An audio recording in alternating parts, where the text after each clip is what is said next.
because the way this movie ended with a what the fuck, and not in a good way.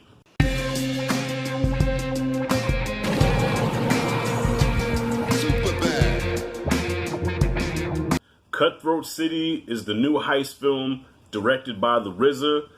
This movie had all the ingredients for a hit movie, at least in my eyes.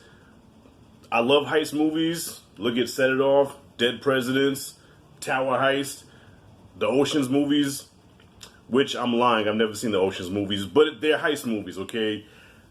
I was hyped for this. I love the RZA. We go back to Wu-Tang. Everybody that's in here, Shameik Moore, who I think is one of the best new talents out there right now, the OG Wesley Snipes, T.I. Tip Harris, the chick that was in there, the one that played Shameik Moore's wife, her name is Kat Graham. Never seen her before, but oh my god, was she finer than frog hair, sweeter than bear meat. This movie had a lot going for itself, and as the movie started, I said, okay, I think I'm really going to get on board with this. So I'm going to try to keep this as non-spoiler just to give the synopsis and shit. But it takes place in 2005 when Hurricane Katrina hit New Orleans, when it hit Louisiana. And it hit it hard. I remember when that happened. I lived in Florida at the time, and the hurricane barely missed us. It hit New Orleans, and I remember that was such a tragedy. So these four friends, led by Shameik Moore, you know, when you have a movie like this and you have a group of friends, you always have the one that's the level-headed leader. You have the scary one, you have the one that's off the rails kind of crazy, and then you have the one that's also somewhat level-headed, but, you know, they're not going to really last that long. That's these four friends. This movie had a lot going for itself. And at first, it did have me, y'all. At first, this movie did have me. I anticipate if people watch this video and they comment, I'm pretty sure I'm going to get the same amount of feedback that I got, like, on my Snowfall review, when I reviewed the Snowfall finale. People called me out. They said, man, you don't know Art. You know, it wasn't a backstory. That was him in purgatory, you know, whatever. Look here, y'all. I'm not going to sit here and pretend that I'm Siskel and Ebert, okay? I watch movies. I review them the best that I can. But I'm in no way, shape, or form a fucking expert. I'm not going to write a big-ass blog breaking down shit to the most minuscule shit. That's not me.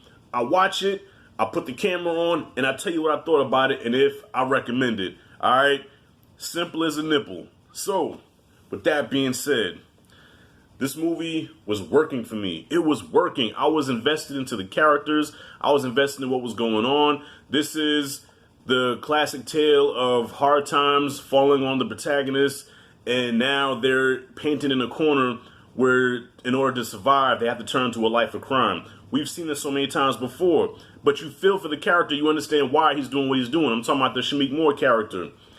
And that's how it starts out. But about midway through the movie, it changed up where it no longer became about the friends, it became about the gangsters that the friends were running from or trying to dodge, who they end up working for.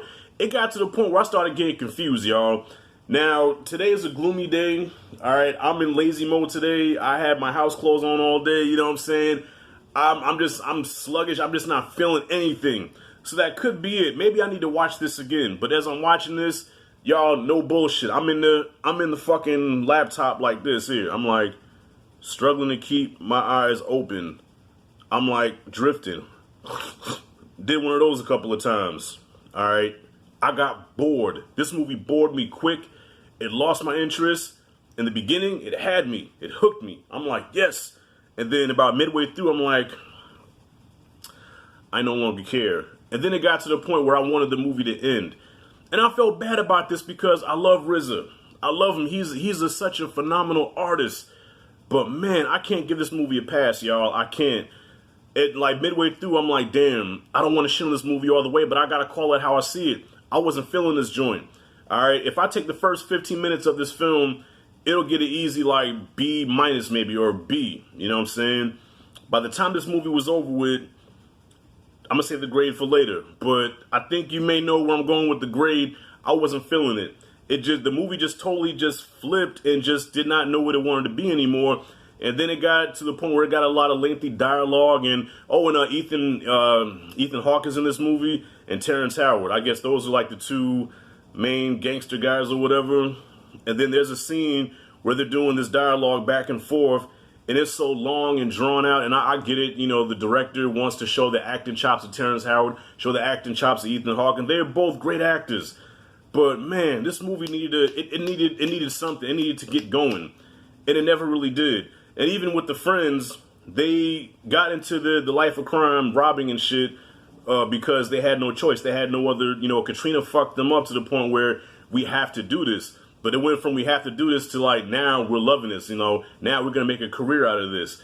You know, it's not like, you know, eventually where you have, you know, you show regret. Like, okay, for example, Set It Off. Okay, Jada Pinkett did not want to rob banks, you know, but they kept doing it. And it's not like she enjoyed doing it, but she enjoyed the money. But it got to the point with these characters where they enjoyed it, they glorified it, and now it's no longer, you can no longer root for them because they're doing wrong, and they know they're doing wrong, and they enjoy doing wrong. And it's like, I can no longer get on board with that. T.I.'s character wasn't too bad in the movie. He served his purpose. He was gangster when he needed to be. He was pretty much T.I. playing a gangster. But what threw me off about him, y'all, is that he has some kind of, I guess, vitiligo thing going on with his face. And this is no diss to people that have vitiligo. I know that's a serious condition, but you could tell it was just makeup. You could tell they just took some makeup and put it on there just to, it was a distraction. I didn't buy it, and it made it look comical where now you really can't take the character seriously anymore. Wesley Snipes played Shameik Moore's pops. He lived in the woods, isolated, and he's playing pretty much a country-ass old man, which is different for Wesley Snipes. And it's funny, I just got through watching Blade not too long ago, so... But, hey, look, Wesley Snipes is a great actor, though. Like, he could play more than just an action hero. The guy can actually act, and he did. You know, he played the father, a grumpy old countryman who's wise and knows it all, and, you know, yeah. This movie's very forgettable, and I can't see myself watching it again. So, wrapping this up, I'm going to give Cutthroat City shit. You're going to give Cutthroat City shit? Well, it was some bullshit, but I can't shit on it all the way because I think it was done somewhat good. I'm going to give it a C-, y'all. I'm going to be somewhat fair and give it a C- because I like RZA, and I just giving this movie a D. I really can't see that. Oh, and Demetrius Shipp is in this movie. He's the guy that played Pac in that god-awful All Eyes on Me movie, which I reviewed, and I shit on that. And once again, it seems like he's playing Pac in this movie. He's playing gangster Tupac in this movie, the hothead, the one that gets rowdy and all that shit. You know what I mean? But he didn't do too bad either. But the thing about this movie that really threw me off, where, nah, fuck that. Did I say C-? Nah, I'm going to give it a D. You know why? Because the way this movie ended with the what the fuck, and not in a good way. All right?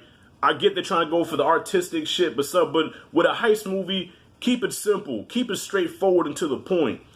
They took some shit where, and if anybody watched the movie, you'll know what I'm talking about. I was confused by that, and I said, wait a minute. Was this just or did this really happen? I said, you know what? Fuck it, I don't even care anymore. But by the time the credits came up, I'm scratching my head like, what? I was confused. And that's why I brought up Snowfall in the beginning, because Snowfall confused me. If anybody that watched Snowfall, that shit confused me, but people curse me out in the comments, these so-called experts. I want to see your views, your video on this, because that episode kind of lost me, and this movie fucking lost me. D is what I'm going to give Cutthroat City. Yeah, what did you guys think of Cutthroat City? Have you seen it? Comment freely below. Thank you for watching. If you like and did the content, that like and subscribe, notification bell in the corner. This is Rashad G signing out. See you in the next video.